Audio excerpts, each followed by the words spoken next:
সবাইকে সংবাদ এক নজরে স্বাগত। সাথে আছে আমি সোনি ইসলাম।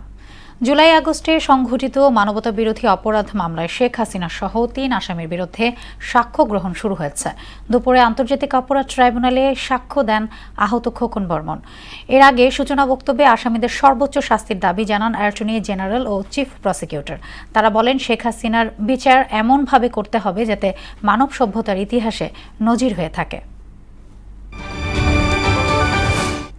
জুলাই গণ অভ্যুত্থান স্মরণে শাহবাগে সমাবেশ করছে ছাত্রদল। সকালে 11টায় থেকে সমাবেশ স্থলে জড়ো হতে থাকেন সংগঠনটির নেতাকর্মীরা। এতে প্রধান অতিথি হিসেবে লন্ডন থেকে ভার্চুয়ালি বক্তব্য দেবেন বিএনপির ভারপ্রাপ্ত চেয়ারম্যান তারেক রহমান। কর্মসূচির কারণে শাহবাগ থেকে কাঁচাবন মোড়, ইন্টারকন্টিনেন্টাল হোটেল মোড়, শাহবাগ থানা হয়ে মৎস্য ভবন পর্যন্ত রাস্তা বন্ধ। আজ নতুন বাংলাদেশের ইশতেহার ঘোষণা করবে জাতীয় নাগরিক পার্টি এনসিপি। এ উপলক্ষে কেন্দ্রীয় শহীদ মিনারে আয়োজিত সমাবেশে জড়ো হতে শুরু করেছেন দলটির নেতাকর্মীরা। জুলাই অভ্যুত্থানের মহেন্দ্র ক্ষণকে স্মরণীয় করতে জন আকাঙ্ক্ষার ইশতেহার দেয়া হবে। এছাড়া জুলাই সনদ দ্রুত বাস্তবায়নের দাবি জানাবে দলটি।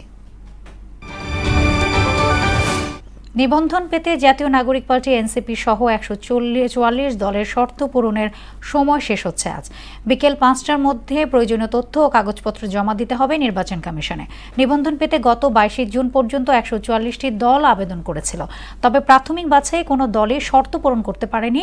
পরে দলগুলোকে 15 দিন সময় দিয়েছিল ইসি, যা শেষ হচ্ছে আজ। একরাশ বিষাদ নিয়ে প্রিয় ক্যাম্পাসে পা রেখেছে মাইলস্টোনের শিক্ষার্থীরা। 12 দিন পর প্রতিষ্ঠান খুললেও প্রথম দিনে কোনো ক্লাস হয়নি। কেবল বিমান দুর্ঘটনায় নিহতদের স্মরণে শোকসভা, মিলাদ ও দোয়া মাহফিল অনুষ্ঠিত হচ্ছে। কর্তৃপক্ষ বলছেন, আগামী 3 মাস শিক্ষার্থীদের মানসিক অবস্থার উন্নয়নে কাউন্সেলিং কার্যক্রম অব্যাহত থাকবে।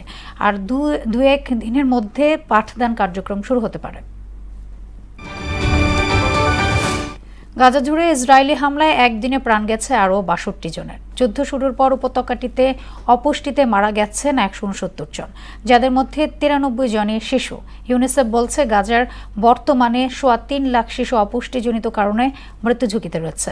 এদিকে স্বাধীন ফিলিস্তিনি রাষ্ট্র গঠন না হওয়া পর্যন্ত লড়াই চালিয়ে যাওয়ার ঘোষণা দিয়েছে হামাস। এই ছিল সংবাদ এক নজরে। সবশেষ খবর সবার আগে জানতে মোহনার সাথেই থাকুন। এতক্ষণ সঙ্গে থাকার জন্য ধন্যবাদ সবাইকে।